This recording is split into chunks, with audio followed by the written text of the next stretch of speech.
Saya mengucapkan selamat tahun baru kepada Ibu dan Bapak serta saudara-saudara dan anak-anak semua.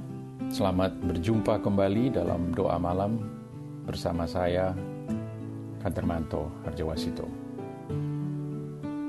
Pada awal tahun 2021 ini kita mempunyai tugas yang tidak mudah berdasarkan bacaan leksioneri kita, yang saya beri judul Belajar Mengasihi, Mengampuni, dan Mendoakan Musuh.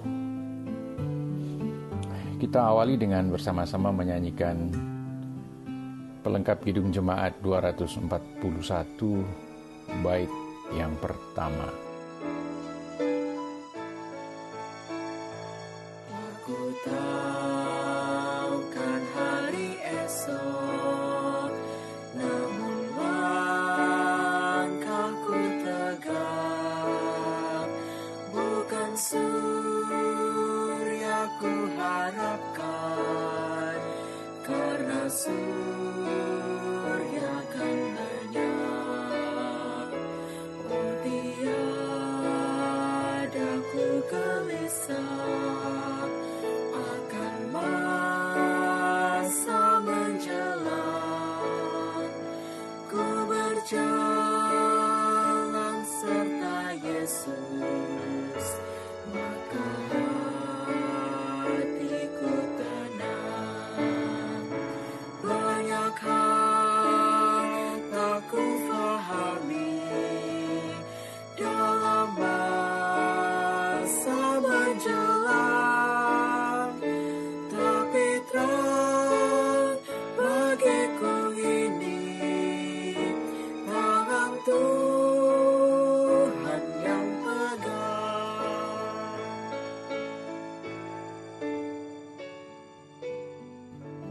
Mari kita bersama-sama berdoa sebelum pembacaan Alkitab dan refleksi disampaikan. Kita berdoa. Ya Allah, kami akan membaca dan merefleksikan sabda-Mu. Tolonglah kami untuk mengerti dan bersedia terus belajar mempraktikkan kehendak-Mu di dalam hidup kami sehari-hari.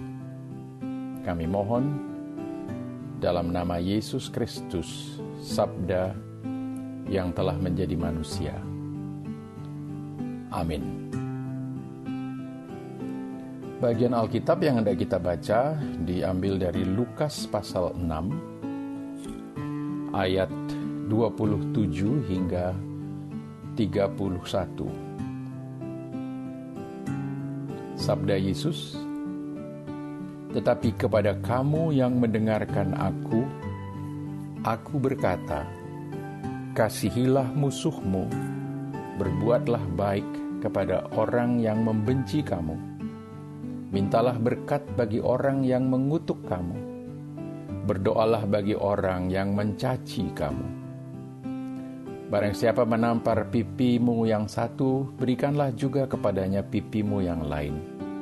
Dan barang siapa yang mengambil jubahmu, biarkan juga ia mengambil bajumu. Berilah kepada setiap orang yang meminta kepadamu, dan janganlah meminta kembali kepada orang yang mengambil kepunyaanmu. Dan sebagaimana kamu kehendaki supaya orang berbuat kepadamu, perbuatlah juga demikian kepada mereka. Demikianlah sabda Tuhan disampaikan kepada umat Tuhan. Saudara-saudaraku yang terkasih, para pengikut Kristus sejak zaman gereja purba lazim saling mendoakan dengan menyebutkan nama mereka yang didoakan. Roma 1 ayat 9, 2 Korintus 1 ayat 11, Efesus 6 ayat 8, Kolose 4 ayat 3 merupakan beberapa contoh dari kelaziman berdoa yang saya maksud. Dan kelaziman ini masih berlangsung sampai saat ini dalam gereja abad ke-21. Dengan melakukan hal itu, para pengikut Kristus merasa saling membantu dan berbagi keselamatan kepada mereka yang didoakan. Lihatlah Roma 15 ayat 30 dan Filipi 1 ayat 19 misalnya. Namun doa yang mengungkap bela rasa yang sejati, jangkauannya melampaui saudara-saudara seiman atau saudara-saudara sepersekutuan, serta para sahabat dan keluarga saja. Dengan jelas Yesus mengatakan, "Aku berkata kepadamu, kasihilah musuhmu, dan berdoalah bagi mereka yang menganiaya kamu." Matius 5 ayat 44. Dalam penderitaannya yang paling dalam di kayu salib, Yesus bahkan mendoakan para pembunuhnya. "Bapa, ampunilah mereka, sebab mereka tidak tahu apa yang mereka perbuat." Lukas 23 ayat 34. Di sini kita menyaksikan pentingnya disiplin berdoa. Doa memungkinkan kita mengarahkan hati kita bukan hanya kepada mereka yang mengasihi kita, tetapi juga kepada mereka yang membenci kita.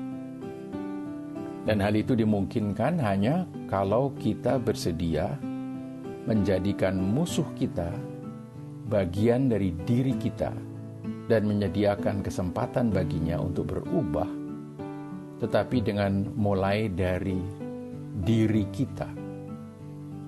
Bandingkan misalnya dengan teks asli dari nyanyian pelengkap Kidung Jemaat 267, "Damai di dunia dan kitalah dutanya."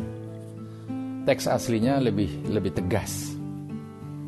"Let there be peace on earth and let it begin with me." Begin with me, mulai dari diri kita. Di kayu salib, Yesus menunjukkan betapa jauhnya jangkauan kasih Allah. Kasih yang merengkuh itu bahkan menjangkau mereka yang menyalibkan Yesus. Pada saat dia sudah terpaku di kayu salib, dilucuti segala yang dikenakannya, dan diremukkan kakinya, dia masih dapat mendoakan para eksekutor. "Bapa, ampunilah mereka, sebab mereka tidak tahu apa yang mereka perbuat." Kasih Yesus terhadap mereka yang memusuhi dia tidak terbatas ternyata. Mereka yang membawanya kepada kematian pun didoakan. Yesus mencerminkan Allah yang mengasihi mereka yang memusuhinya. Dia pula yang lambang tubuh dan darahnya kita terima setiap kali kita mengambil bagian dalam sakramen perjamuan kudus, roti dan anggur yang menjadi lambang tubuh dan darahnya. Mengampuni mereka yang memusuhi kita sesungguhnya tidak bergantung pada kekuatan kita sendiri, sebab Allah bercampur tangan di situ dengan karunia-Nya. Itulah sebabnya sakramen perjamuan sangat penting dan menjadi pusat kehidupan kita, karena disitulah kita menerima cinta kasih yang memberdayakan kita untuk napak tilas jalan Yesus. Jalan yang sempit, jalan yang sering menyakitkan, namun juga jalan yang memberikan kepada kita sukacita sejati serta damai sejahtera, dan memungkinkan kita menunjukkan kasih Allah yang nir kekerasan itu kepada dunia. Mengasihi orang lain dari lubuk hati yang tulus merupakan karya pembebasan. Kita membebaskan orang itu dari ikatan negatif, dari belenggu dan beban berat yang ada di antara kita dan orang itu. Selama kita tidak berhasil mengampuni, maka beban berat itu terus-menerus juga membebani diri kita. Dan godaan besar bagi kita ialah membiarkan diri sendiri menyimpan kemarahan kepada musuh kita lalu menganggap diri kita sebagai korban yang terluka. Pengampunan ialah pembebasan, bukan hanya bagi pihak yang lain, tetapi juga bagi diri kita. Dan itulah jalan pembebasan anak-anak Allah. Adalah merupakan tugas panggilan kita untuk mengkonversi musuh menjadi tamu, serta untuk menyediakan ruang bebas dan tanpa ketakutan, di mana persaudaraan dapat dibangun dan dialami seutuhnya bersama-sama. Hospitalitas atau keramahan berarti menyediakan ruang bebas, di mana yang asing dan musuh dapat masuk dan menjadi sahabat. Hospitalitas bukan upaya untuk mengubah orang lain, tetapi menyediakan ruang yang memungkinkan terjadinya perubahan. Bukan membuat orang lain berpihak kepada kita, tetapi menyodorkan kebebasan yang tidak diganggu oleh tembok pemisah atau garis yang memisahkan. Amin. Kita menyanyikan doa Bapa Kami bersama-sama. Bapa kami yang di surga, dikuduskanlah nama-Mu, datanglah kerajaan-Mu, jadilah kehendak-Mu di bumi seperti di surga, seperti di surga jadilah. Berikanlah pada hari ini makanan kami yang secukupnya.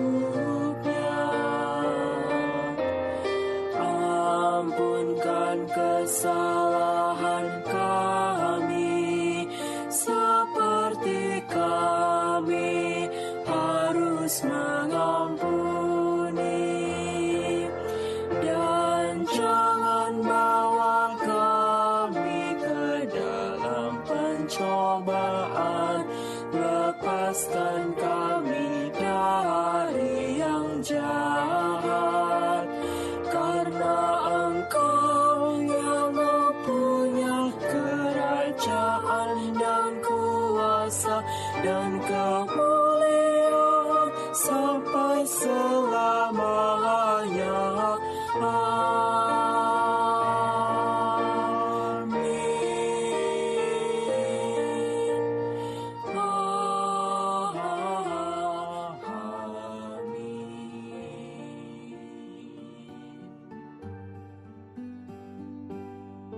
Ya Tuhan, tolonglah kami untuk melihat orang lain bukan sebagai musuh kami, atau sebagai orang yang tidak mengenal Allah, tetapi sebagai sesama kami yang sedang mengalami kehausan.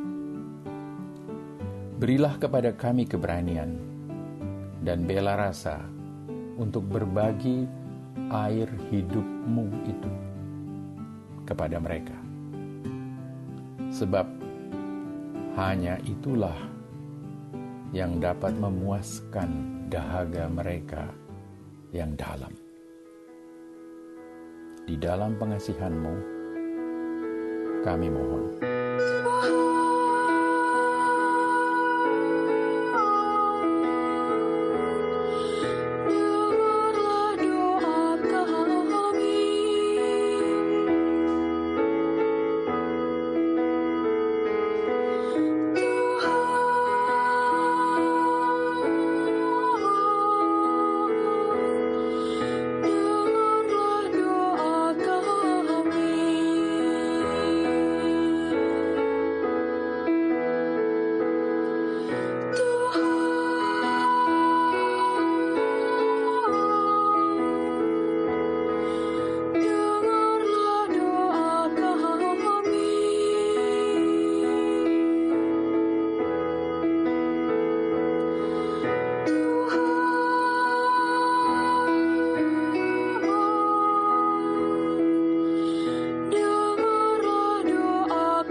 kita nyanyikan bait yang ketiga dari pelengkap Kidung Jemaat 241. Aku tahu kan hari esok mungkin langit kan gelap,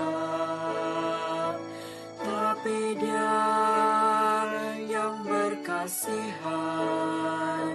melindungiku tetap, meski susah perjalanan, gelombang dunia menderu, dipimpinnya ku bertahan sampai akhir langkahku.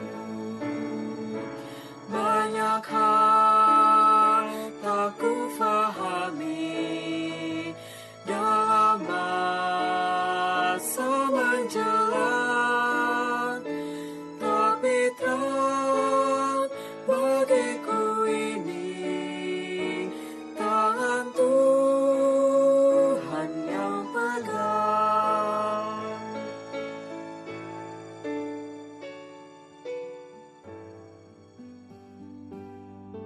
Selamat malam kepada Anda semua. Selamat beristirahat dengan baik.